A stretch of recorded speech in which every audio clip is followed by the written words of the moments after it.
para apresentar um tema de grande relevância para todos os brasileiros, que é sobre a realidade da Operação Carro-Pipa, conduzida pelo Exército Brasileiro através do Comando Militar do Nordeste, na região do semiárido brasileiro, uma região que vai do Piauí até o norte de Minas Gerais, e essa relevância vai ser mostrada aqui na minha apresentação através dos números que indicarão a magnitude e o grau de complexidade que é a condução de uma operação como a Operação Carro-Pipa.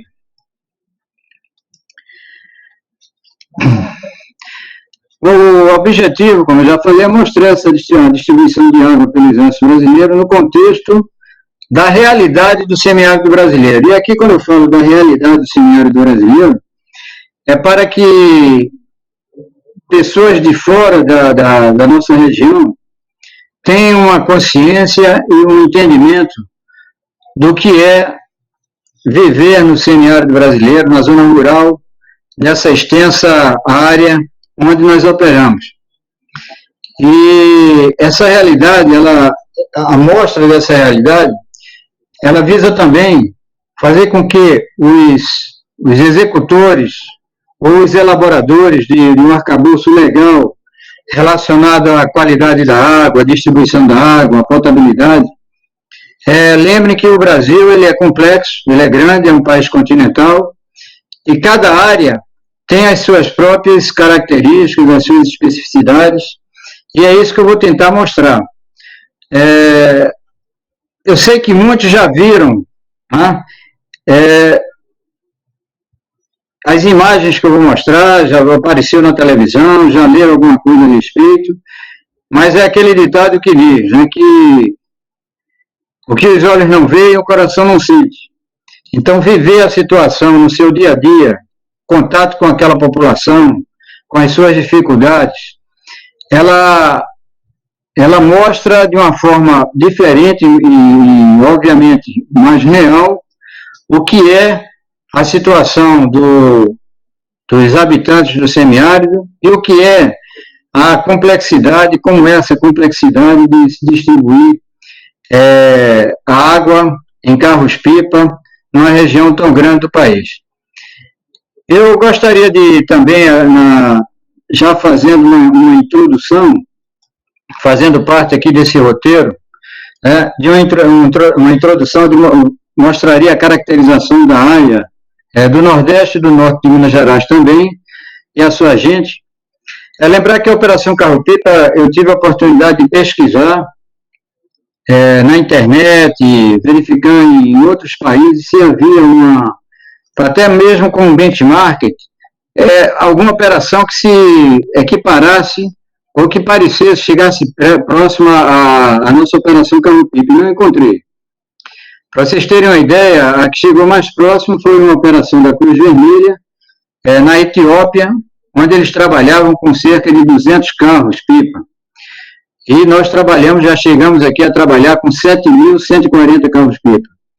Então, realmente, para vocês verem a dimensão que não tem nem comparação, grau de comparação com uma outra operação que haja no planeta. Então, o roteiro é esse que aí está, uma introdução, como eu falei, mostrar um pouco da nossa região e da nossa gente, o cenário nacional e a realidade nordestina. Nesse cenário nacional, mostrar como é a distribuição de água no território brasileiro. Os números da operação que impressionam, realmente são números astronômicos, e isso requer um cuidado muito grande, principalmente com relação aos recursos que nos é alocado para essa operação. Se trata de recurso público e temos o cuidado e a responsabilidade de aplicá-lo da forma mais adequada, prestando sempre contas de tudo e aplicando esse recurso da melhor maneira possível, para que possa realmente beneficiar a nossa gente em sua plenitude. Ferramentas de governança, sem elas seria impossível o controle e a coordenação de uma operação desse tamanho. Apenas vou citar, não vou entrar em detalhes dessas ferramentas, até porque não é o objetivo da nossa apresentação e o tempo também não permitiria fazer uma apresentação nessa profundidade, mas estamos aqui abertos, aqui no CMNE, a receber qualquer pessoa que queira conhecer com mais profundidade a nossa operação. E, finalmente, uma conclusão.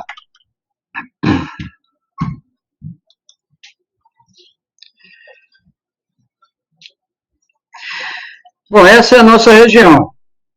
Nós temos aí pessoas dividindo, às vezes, um barreiro, pouca água com animais. Isso aí era uma realidade há 30 anos atrás, antes da operação. Com a Operação Carro-Pipa, esse cenário mudou, mas ainda temos, pontualmente, em pontos aqui do semiárido, situações ainda como essa, que não depende da Operação Carro-Pipa do governo federal, mas muitas vezes de programas estaduais e municipais que pararam por alguma razão, por falta de recursos, e nesses locais nós não podemos absorver os demais programas. Infelizmente ainda temos imagens como essa na nossa região.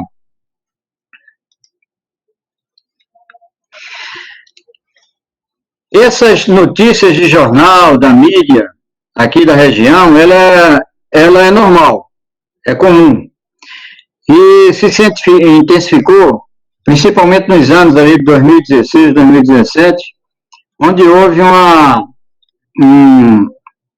um agravamento da estiagem na nossa região. Então, colapso de mananciais, situações deprimentes para a população, até mesmo da zona urbana na época. Tá?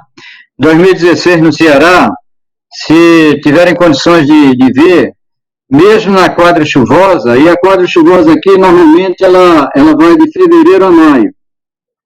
Então, há uma incidência de chuva muito grande na maior parte da região da nossa operação, aqui do semiárido brasileiro. Mas alguns pontos, mesmo na quadra chuvosa, não cai água. Isso aí é fato. E mesmo na quadra chuvosa em 2016, vocês verem aqui o que foi observado, está muito abaixo da média, aqui ó, no litoral norte, litoral do PC, litoral de Fortaleza, aqui no caso do Ceará, né? Maciço Baturité. Então, as cifras aqui, elas estão muito abaixo da média, né, de precipitação pluviométrica para aquela região.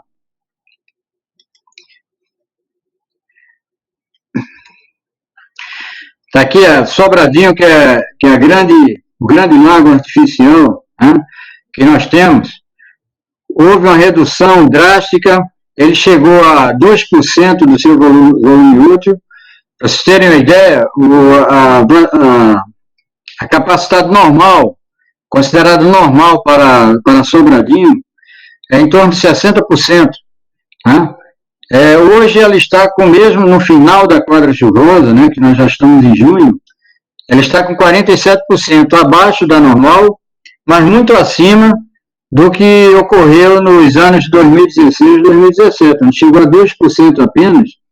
E eu tive a oportunidade de visitar Sobradinho, e naquela ocasião ela não produzia energia, ela teve que ser parada e ela funcionava apenas como um regulador ajusante do Rio São Francisco, para não deixar morrer o rio e não prejudicar as principais populações ribeirinhas que dependem do rio para a sua sobrevivência, né, seu sustento.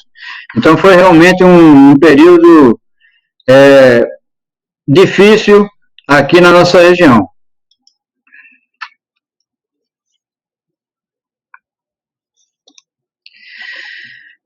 Está aqui, ó, seca já dura 5 anos, isso aqui em 2016. Em alguns locais, é só acrescentar mais 4 anos, né? Mais 3 anos, e vai para 8 anos sem cair uma gota d'água.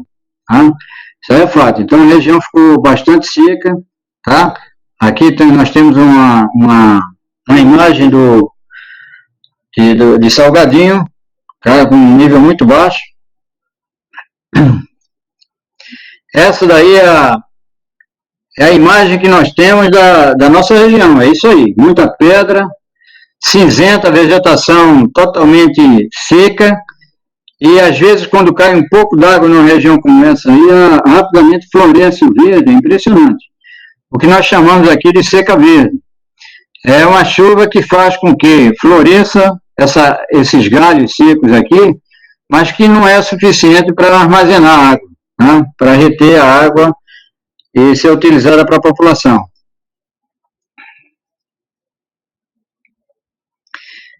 Mais uma imagem aqui, ó, tá, do nosso semiárido. Aqui tem uma criança acompanhando a criança do seu pai, tá, com um burrinho levando lenha. Já desde pequeno que eles trabalham e participam da vida familiar para sustentar, né, sustentar a casa. Isso aqui também é uma realidade. Não se trata de trabalho infantil, se trata apenas de uma constatação. Quando não estão na escola, que às vezes acontece, eles estão ajudando aí a família na sobrevivência. Aqui nós temos alguns dos nossos mananciais. Temos aqui um carro-pipa, tá, extraindo água de um açude. E 23%, nós temos 3 tipos de manancial. Captamos água em 3 tipos de manancial. A estação de tratamento d'água, que é o nosso sonho de consumo, né? O ideal é que a água que nós distribuímos fossem captadas apenas em estações de tratamento d'água, mas infelizmente isso não é possível.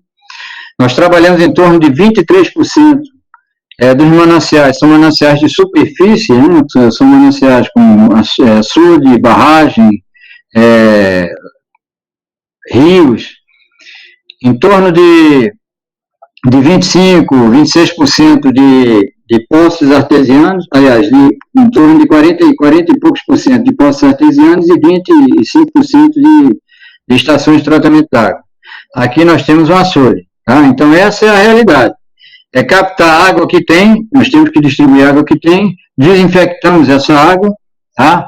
E aí vai a nossa preocupação, principalmente com os padrões microbiológicos, né? Que é exatamente o que afeta a saúde. Eliminamos os coliformes, E. coli, para entregar uma água que não venha a causar problema para a população. E os organolépticos nos preocupa, porque nós temos que, pela portaria do Ministério da Saúde, filtrar essa água, e para eliminar, inclusive, os protozoários, né, que é eliminado através da filtragem. Mas nem sempre isso é possível. Então, há um acompanhamento, um monitoramento. Graças a Deus, em 21 anos de operação, né, nós não tivemos nenhum problema de saúde pública por conta da água que é distribuída, porque há um monitoramento muito grande por conta da necessidade de infelizmente, de se trabalhar, às vezes, a margem do que reza a portaria. E aí a importância de conhecerem a operação e a nossa realidade. Porque o que eu conversei aí em São Paulo, na época, lá em Brasília, no Ministério da Saúde, muitas vezes não é que se baixe o padrão da qualidade da água distribuída para atender o Nordeste, não é isso, a zona rural do Nordeste. Mas que, pelo menos, se veja os padrões, pelo menos mais próximos a não prejudicar a população, mas que seja possível se trabalhar dentro do arcabouço legal que rege a potabilidade da água e a distribuição da água, etc. Tá? Porque, imagine, nós chegamos a trabalhar em 2016, 2017 com a distribuição de 2 bilhões e 500 milhões de litros de água por mês. Então, tem determinados mananciais, esse aqui está parecendo apenas um carro-pipa, tá? Mas isso aí é apenas para mostrar o tipo de manancial. Mas tem mananciais que o movimento é de 100, 120 carros por dia. Imagine infiltrar toda essa água para distribuir. Inviabilizaria totalmente a nossa operação e nós teríamos aí vários sertanejos aí, tendo que abandonar a zona rural pela falta d'água. Então nós temos esse cuidado da desinfecção e do controle. Mas é uma realidade completamente diferente da Amazônia, da região sudeste. A região sudeste tem uns problemas diferentes que nós temos aqui. Se debate aí o problema dos agrotóxicos. Aqui nós ainda não temos esse tipo de problema, mas a escassez de água, a oferta de água é muito pequena para a população que existe na área de semiárido.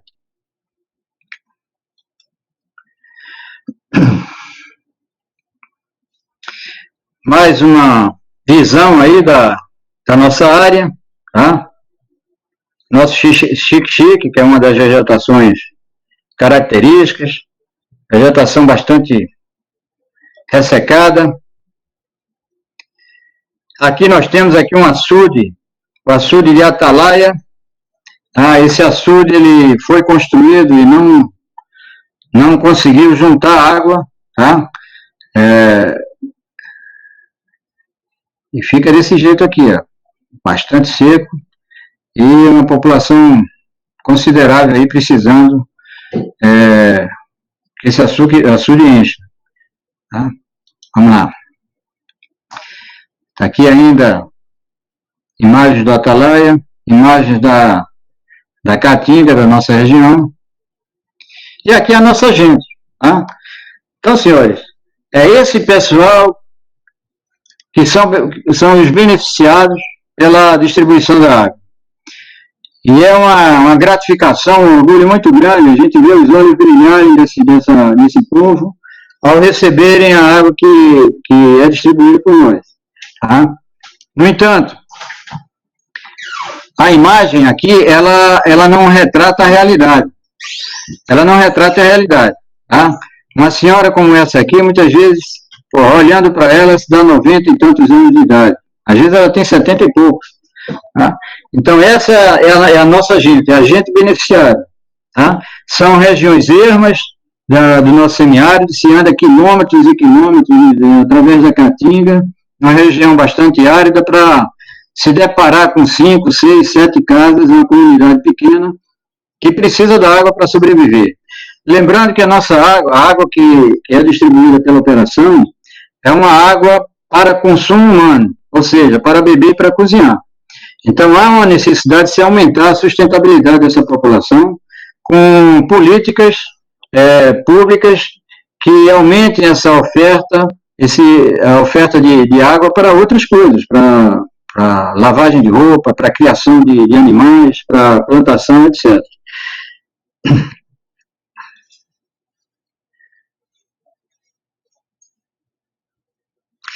Aqui nós temos a outra, essa daqui é a realização nossa, né? De ver a satisfação, a alegria dessa população recebendo um caminhão carro-pipa, que obedece a uma programação, né, trimestral, e de acordo com a capacidade das cisternas, nós temos uma programação de distribuição de água. Aqui, essa outra quadra aqui à esquerda, é o seu José e a dona Francisca. Interessante esse caso. É uma realidade. Tá? Ele tem câncer de próstata e ela tem problemas cardíacos graves. Tá? Eles são cuidados por sua filha, que mora numa casa ao lado, e que no momento em que eu fui visitar e conversar com eles lá, essa filha dele estava de cama com infecção grave, tá? E era ela que cuidava dos dois. Então, imagine, isso aí no fim do mundo, uma situação como essa. Então, realmente é uma realidade que não tem em outro lugar no Brasil, no país. Ver uma cidade do interior do nosso semiárido e fazer uma comparação com a cidade do interior do Paraná e de São Paulo são realidades completamente diferentes. Né? É aquilo que eu falei no início, o que os olhos não veem, o coração não sente.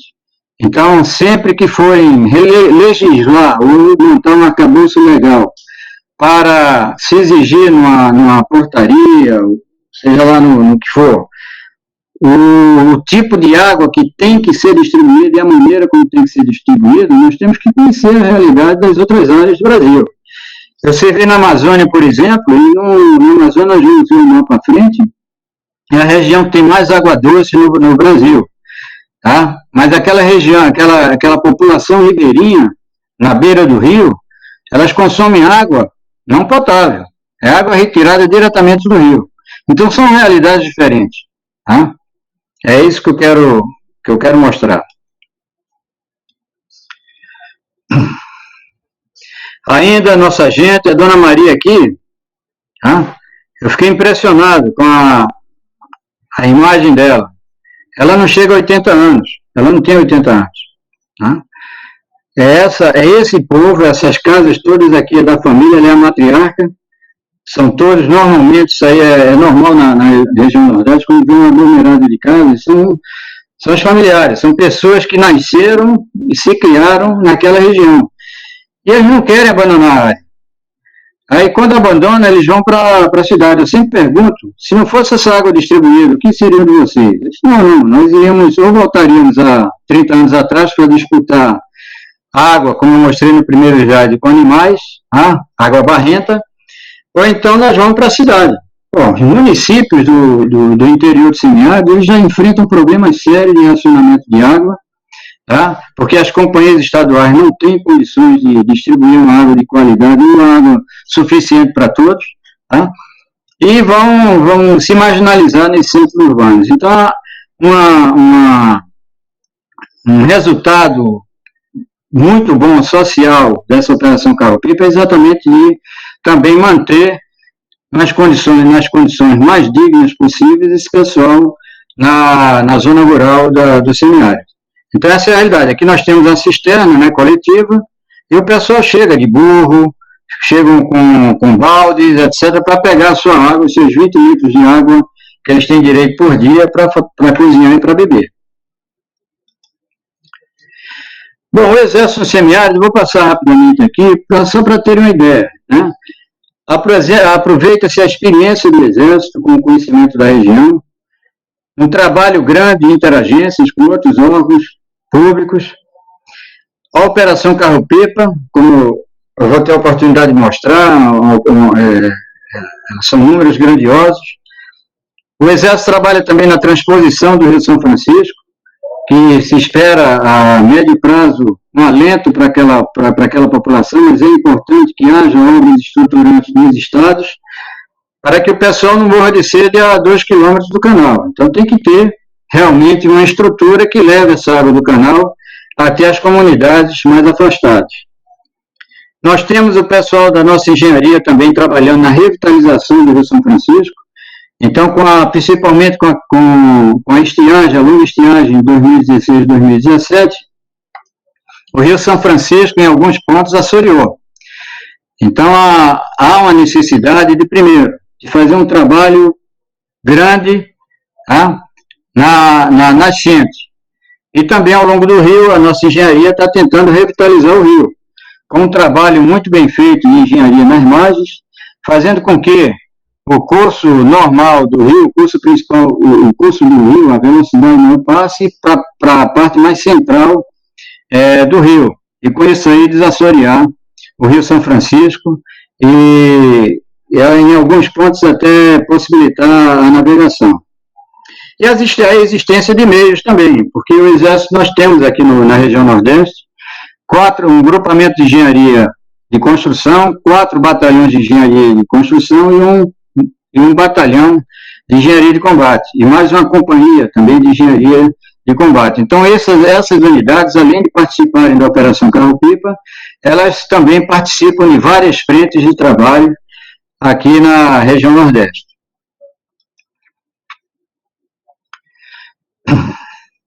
Bom, e aqui a distribuição da água no planeta. Então, nós temos ali da água do nosso planeta, do conhecimento de todos, 97,5% da água é salgada, vem dos mares, dos oceanos, e apenas 2,5% é de água doce. Desses 2,5%, apenas 0,5% apenas é de água em condições de ser consumida, tá? Além de 2% aí de geleiras, etc. Desse 0,5% entram as águas subterrâneas, as águas dos rios e lagos e a precipitação pluviométrica. Tá? E a distribuição que nós temos no nosso país, ela é essa. Nós temos aqui, 6% do território brasileiro, do território mundial. 6% é o Brasil. E 12% de toda a água doce do mundo está aqui no Brasil. Só que esses 12% de água doce aqui no Brasil, ela é não é bem distribuída em todo o seu território.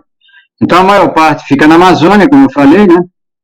Em quase 70%, 6% na região sudeste, e aqui entra também o aquífero Guarani, 6,5% na região sul, 15,7% na região centro-oeste e apenas 3,3% na região nordeste.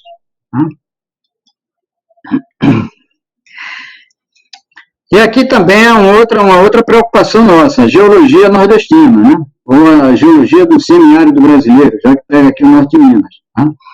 Então vejam que a maior parte da geologia nordestina é composta por solo cristalino. E esse solo cristalino, quando se consegue água, normalmente é uma água salobra, que precisa de um salinizador, tá? Ou ela não é útil, não serve para consumo humano, etc. Então, isso é um problema também que nós temos em relação à água subterrânea.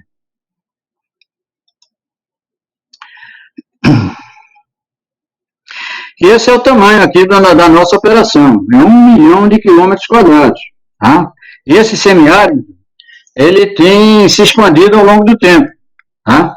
Então, ele tem se expandido aqui, hoje, atualmente, ó, foi acrescentada, essa de azul aqui é de 2005. Já houve um aumento aqui do semiárido. Notem que aqui na parte mais oriental do Nordeste, tá? Nós temos aqui bem definidos a zona da mata, o agreste e o sertão. Na zona da mata nós não distribuímos água, tá? Por motivos óbvios. Então existe uma oferta de água muito grande. No entanto, a partir do agreste e sertão, toda essa região aqui, tá? Que está na cor salmão, né?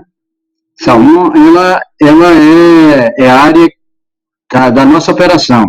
E vejam aqui que nessa parte do Rio Grande do Norte, todo o estado do Ceará, e aqui no delta do Parnaíba, no Piauí, não tem zona da mata. Aí já é o sertão. Então nós entregamos água no litoral.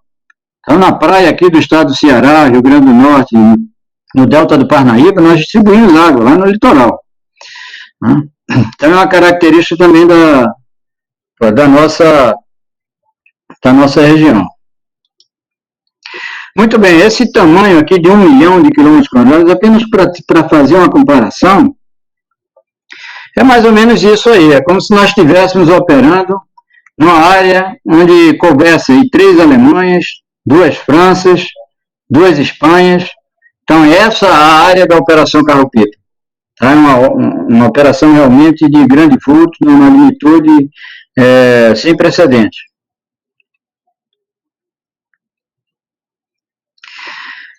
Bom, aqui alguns números aqui para os cenários, né? Cenário da nossa operação. Nós temos aqui um quadro, tá? Onde mostra a situação de 2015 até 2018, até o final de 2018. Tá? Eu não apresentei aqui 2019 porque realmente ela coincide com o início do ano ali, até o mês de junho, mais ou menos aqui, corresponde àquela quadra chuvosa que eu falei, que vai de fevereiro a maio e às vezes se estende um pouco mais para junho e julho. Tá? Então não teve grandes problemas como teve aqui em 2016 e 2017. Então aqui foi realmente o ponto mais crítico da nossa operação. E por conta disso, eu procurei, mostrando aqui os números, colocar um número atual, um número médio e um número máximo. Esse máximo corresponde ao período, os números referentes ao período aqui de outubro de 2016 até abril de 2017. Tá? Foi quando nós chegamos a um clímax, digamos assim, da nossa operação, o ponto mais alto da nossa operação. Então, de municípios, nós já chegamos, hoje nós estamos com 665, mas já chegamos a operar em 846 municípios. Tá? População, hoje nós atendemos a cerca de 2 milhões e 100 de pessoas, mas já chegamos a mais de 4 milhões. Tá? É como se nós entregássemos para cada uruguaio 20 litros de água por dia, para cada uruguaio. tá? Montevidéu e o interior do Uruguai. Então vejam a complexidade que é, a logística que fazer com que essa operação funcione e atenda a toda essa população beneficiada.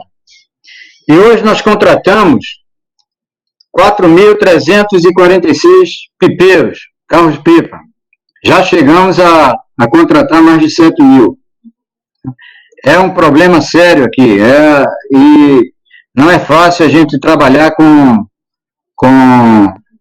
essa quantidade de pipeiros, parte deles se comprometendo e vestindo a camisa junto conosco, para fazer com que a água chegue de boa qualidade ao nosso sertanejo, à ponta da linha, mas infelizmente tem uma parcela que, a esse exato momento, por exemplo, eles estão bolando uma maneira de pular o sistema para oferir mais recursos em detrimento da entrega da água. Trabalhamos também com isso. É um problema que nós enfrentamos no dia a dia da operação. Este é um resultado que encontrei na web.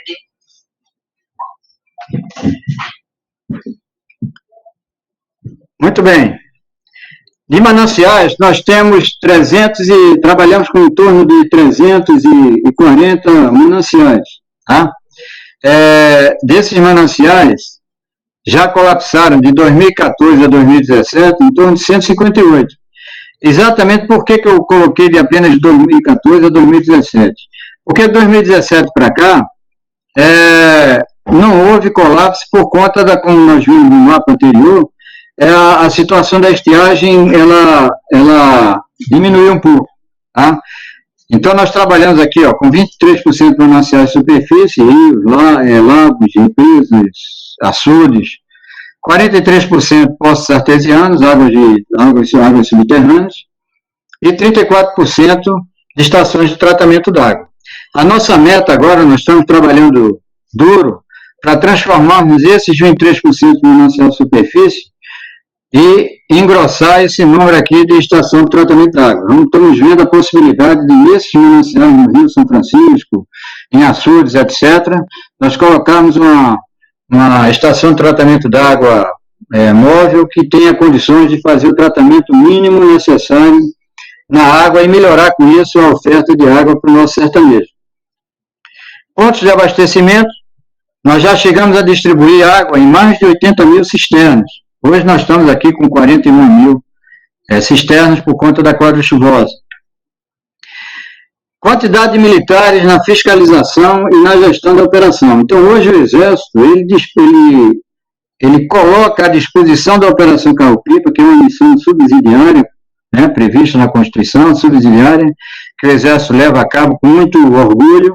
Tá? Nós temos 411 militares, a maioria deles oficiais e sargentos, tá? Trabalhando exclusivamente para a Operação Carro-Pipa, no controle e na coordenação da operação, em 28 organizações militares, tá? E mais 5 escritórios, um na 10ª Região Militar em Fortaleza, outro na 7ª Brigada em Natal, na 10ª Brigada e no Comando Militar do Nordeste em Recife, na 6ª Região Militar em Salvador. E 440 em campo. Então, nesse exato momento, senhores, são 14h36, nós temos 440 oficiais ou sargentos espalhados em toda aquela área de 1 milhão de quilômetros quadrados, fiscalizando a operação. Tá? E o volume de água distribuído, como eu falei. Tá? Nós distribuímos aí 2 bilhões, mais de 2 bilhões, quase 2 bilhões e 500 milhões de água. Então, como nós mesmo, com toda essa fiscalização, esse aparato de fiscalização, nós não somos onipresentes. Tá? Nós precisamos de recursos tecnológicos e trabalhamos aqui com ferramentas de governança para nos ajudar a controlar boa parte da operação nos próprios escritórios. E depois caímos em campo para verificar alguma irregularidade, algum problema que esteja havendo na operação. Então, nós trabalhamos com o gestor de controle de distribuição de água, o nosso GCDA, isso todos com base na tecnologia da informação, que foi desenvolvido pelo nosso pessoal, do 5º Centro de Telemática Diária do Exército. Ele uma ferramenta no nível gerencial. Isso aí é o que vai gerar o controle da operação e gera também o pagamento, prestação de pagamento de PPs, prestação de contas ao Comando de Operações Terrestres e à Secretaria Nacional de Defesa Civil do Ministério do Desenvolvimento Regional. E temos também o GPIPA Brasil, que é um sistema que foi contratado pelo então Ministério da Integração e que cuida da parte logística da operação. E um sistema de fiscalização total, onde nós verificamos exatamente as pessoas que precisam realmente da água e as rotas mais econômicas que devem ser feitas pelos pipeiros. Esses 3 sistemas, eles trabalham de forma integrada, tá? E nós estamos aperfeiçoando cada vez mais os 3 sistemas. Então, graças a eles, nós conseguimos controlar e coordenar essa operação de grande monta e de grande magnitude. Bom, com isso, eu quero deixar um tempo para perguntas, tá? Eu concluo a apresentação com uma frase, tá, do Eduardo Galeano, onde ele diz que eu não acredito em caridade, eu acredito em solidariedade. Caridade é muito vertical, de cima para baixo. Solidariedade é horizontal, respeitando outras pessoas. E é dentro dessa filosofia que nós trabalhamos aqui. Nós temos um carinho muito grande por cada sertanejo que recebe a água da Operação Carro-Pipa. O ideal é esse? Não. Da mesma forma que nós nos orgulhamos desse trabalho que está sendo feito, levando dignidade ao sertanejo do semiárido brasileiro, nós ficamos, de certa forma, até envergonhados, porque em pleno século XXI nós estamos ainda com um modelo assistencialista de levar água para o pessoal beber e cozinhar com carro-pipa, sem ter a água necessária até mesmo para uma criação, para uma plantação, etc.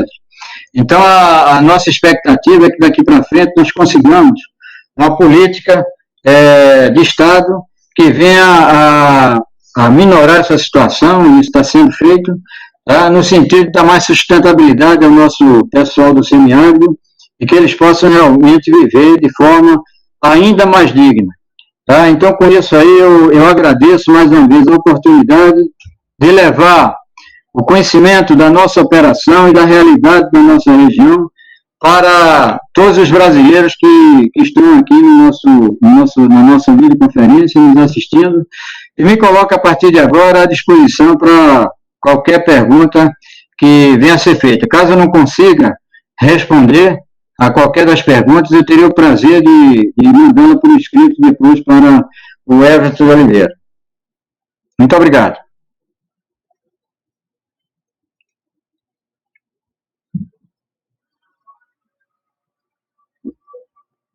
Oi, general. Tá, eu estou vendo aqui uma pergunta, né, que surgiu, primeiro sobre a Atalaia. A Atalaia, além da falta d'água, a falta de chuva, a Atalaia tem um problema, tá? Por causa de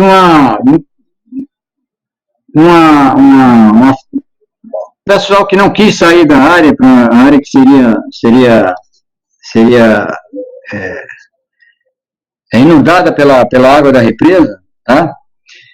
Houve um problema na época, que eu não vejo que isso seja problema, eu acredito que já tenha sido solucionado, mas realmente o problema maior de Atalaia é realmente a falta de chuva. Eu não tenho como encher uma represa daquele tamanho, mas havia um problema de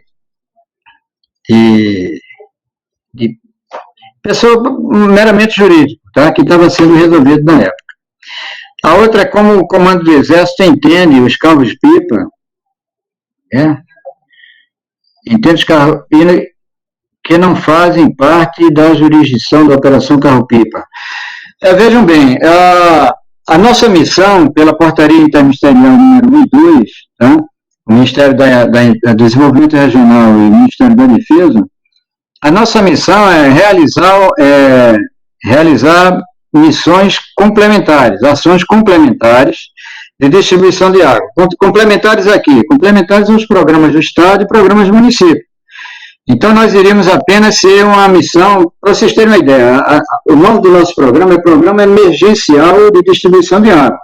Só que esse emergencial já vai há 21 anos. Em agosto agora completam 21 anos.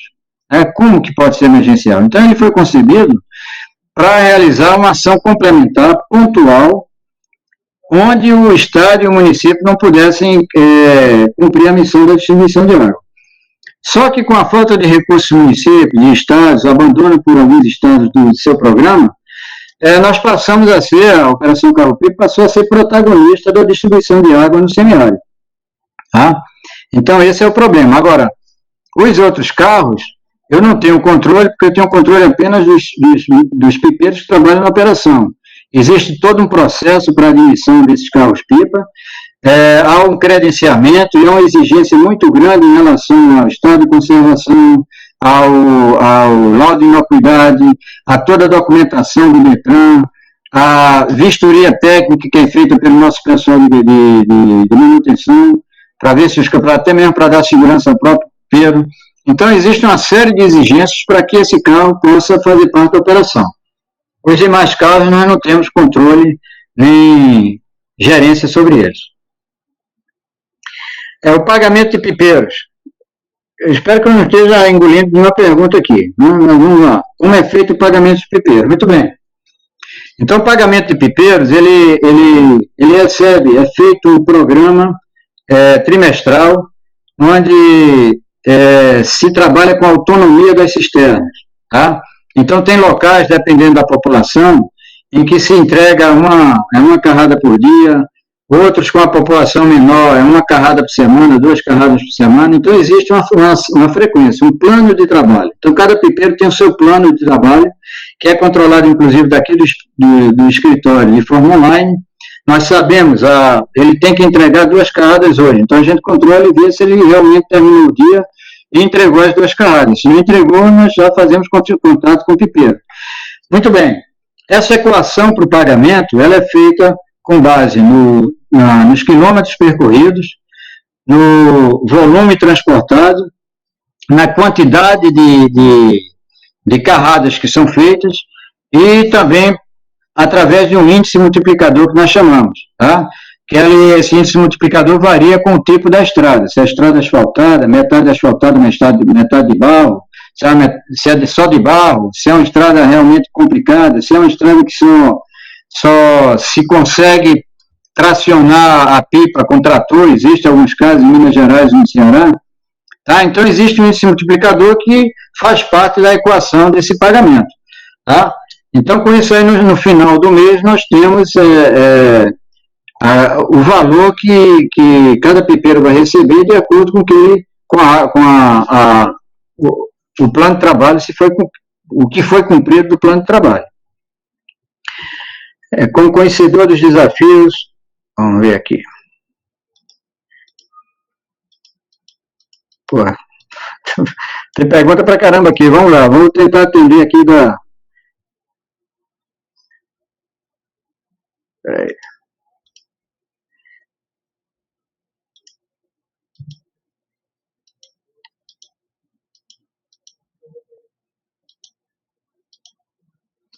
Qual a média anual de famílias atendidas e a verba investida? Olha, como eu falei, a gente tem uma preocupação grande com o recurso público que nos é alocado. É uma responsabilidade muito grande, nós trabalhamos boa parte do nosso tempo com esse controle. Tá? Por isso que a gente verifica sempre, procura verificar as irregularidades.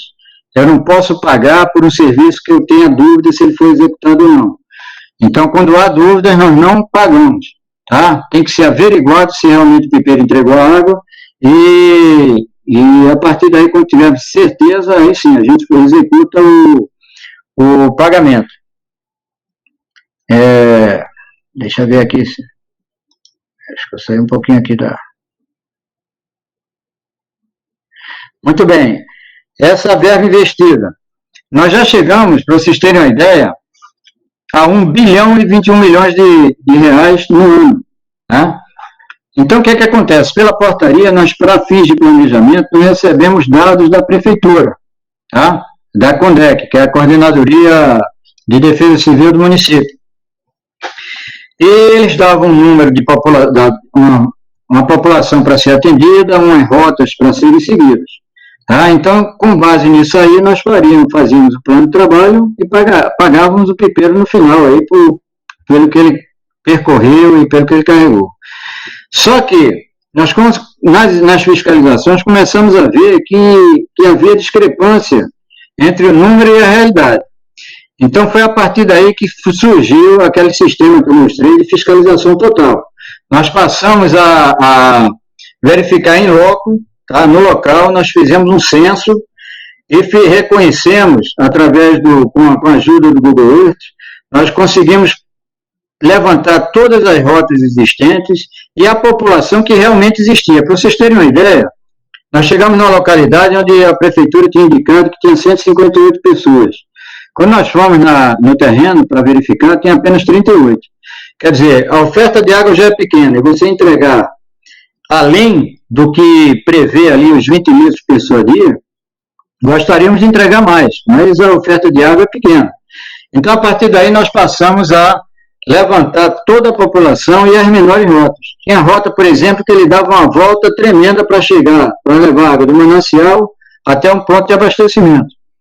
E nós fomos no terreno e verificamos que tinha uma rota menor. Então, veja bem, tudo isso aí diminuiu. No final, nós conseguimos fazer uma economia de 22,5% na operação. Imagine, 22,5% de 1 bilhão são 221 milhões de reais. Então, nós estamos trabalhando nesse sentido, de diminuir o custo da operação sem cair a qualidade da distribuição da água. Tá? Então, hoje nós já estamos trabalhando com menos de 700 milhões para conduzir a operação que nós conduzíamos há um tempo atrás. A média de famílias atendidas, né, como eu já mostrei ali nos números, tá? Pô, são famílias que variam. Tem famílias de 7 pessoas, de 2 pessoas, tem famílias que tem um cadeirante, um casal de idosos, que aí a gente tem que levar água até eles. Nós transformamos essa casa em PA, então varia, tá? A quantidade de famílias é muito grande. É só raciocinar aí em 4 milhões de pessoas, cada família com uma média de 5 pessoas, você vai ter uma ideia aí da quantidade de famílias que nós apoiamos, né? Vamos lá. Comando Militar tem algum projeto semelhante no Brasil? Não. Esse é o único. É como eu falei, não tem no planeta uma operação como a nossa. Tá? Isso aí foi uma missão que nós recebemos e estamos procurando cumpri-la da melhor maneira possível. E é uma evolução diária da operação, principalmente em relação ao controle.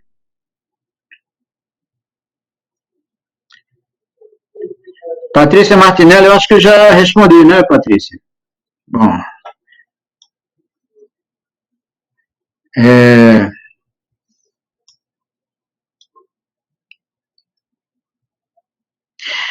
Como o comando do Exército atende os carros-pipa que não fazem parte da jurisdição da operação também, isso aí nós não temos gerência sobre eles. Tá?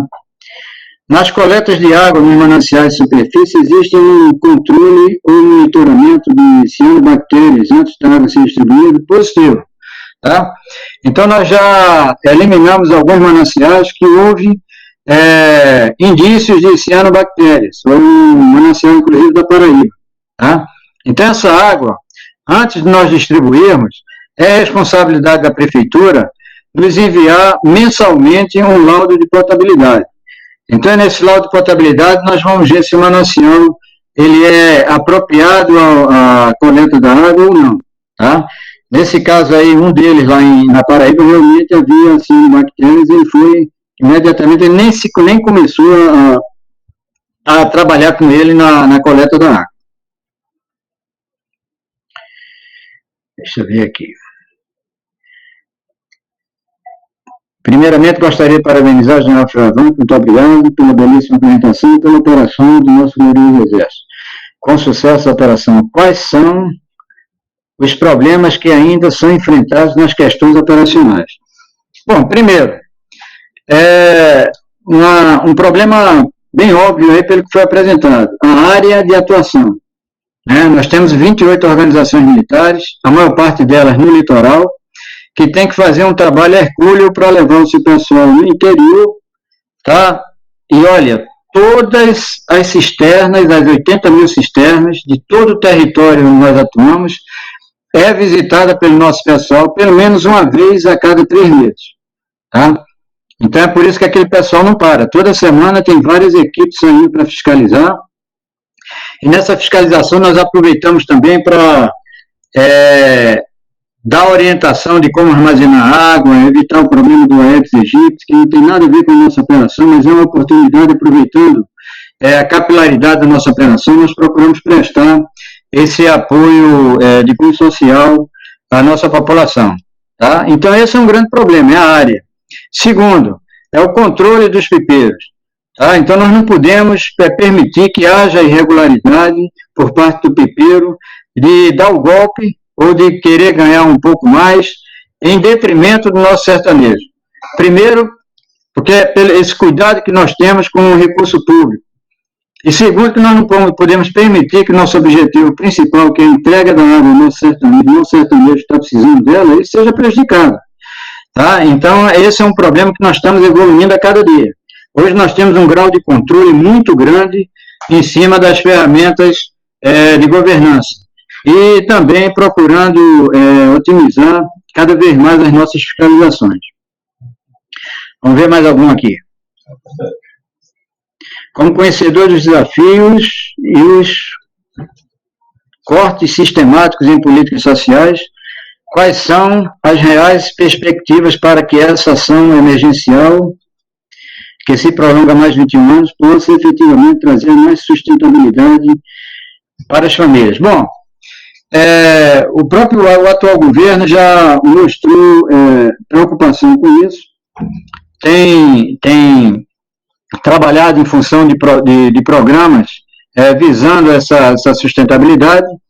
Agora, eu imagino que um trabalho como esse, para que haja realmente, para que nós quebremos esse modelo assistencialista para um modelo autossustentável, seria a integração das diversas iniciativas que existem. Trabalhos universitários,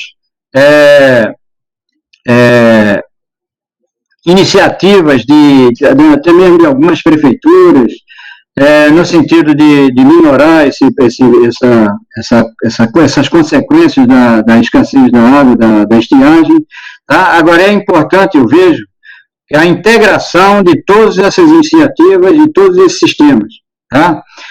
O Nordeste é viável, o semiárido é viável, e nós temos aqui um grande exemplo, como a região do Petrolina, de Juazeiro da Bahia, onde se exporta hoje vinho, uvas da melhor qualidade, frutas de toda ordem, e é no meio da Caatinga que aquilo foi feito. Então, existem possibilidades, é possível, tá? Agora, desde que haja realmente essa integração de esforços e iniciativas no sentido da sustentabilidade da nossa população. Quando eu não tiver mais tempo, por favor, Bruno, se você puder me avisar, que eu estou aqui tentando responder as perguntas, tá? Vamos lá.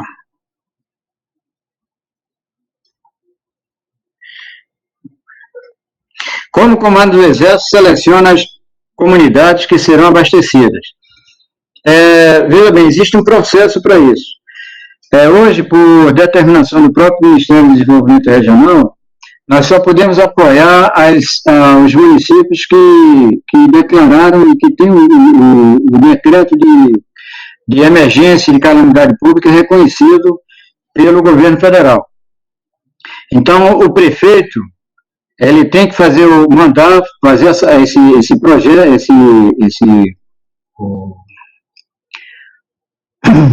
o projeto, né, do município, mandar lá para a SEDEC analisa, e antes de reconhecer, manda para o Exército reconhecer o local para realmente saber se é necessário realmente a distribuição da água. Normalmente é. Nós respondemos de volta para o Ministério do Desenvolvimento Regional, para a SEDEC, e eles fazem um reconhecimento do decreto de situação de emergência. Aí, a partir daí, se inicia o processo de planejamento, de contratação de pipeiros e da distribuição de água. Até esses processos de contratação se encerrarem, nós temos equipamentos, o Exército tem equipamentos com plotters e carros-pipa para, de imediato, já começar a abastecer a população, para dar tempo a que se faça a contratação do pipeiro.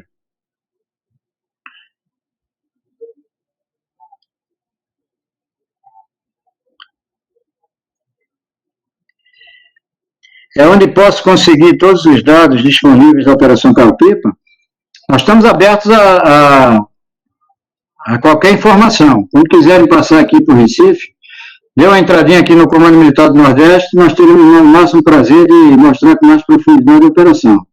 Eu mostrei alguns números, tá? Mas estamos aqui à disposição de mostrar a operação com mais profundidade. A operação conta com participação do setor privado? Não. O único caso é do GPIPA Brasil, que é um consórcio, consórcio TBK, que foi contratado pelo Ministério do Desenvolvimento Regional para cuidar da parte logística da operação, tá? Mas todo ela é feito pelo Exército. Pesquisa as questões de seca, carros-pipa e cisternas. O general está disponível para entrevistas? Positivo, não há problema. Fala com o meu comandante, ele autorizando, estaria à disposição. Como já ultrapassamos o tempo, por favor, envie as perguntas para... Aí tem o contato@aguasustentável.org.br. Teria um imenso prazer em responder a todos e me coloco aqui à disposição. E mais uma vez, agradeço a paciência de me escutar e também o interesse aí através das perguntas. Muito obrigado. Boa tarde para todos.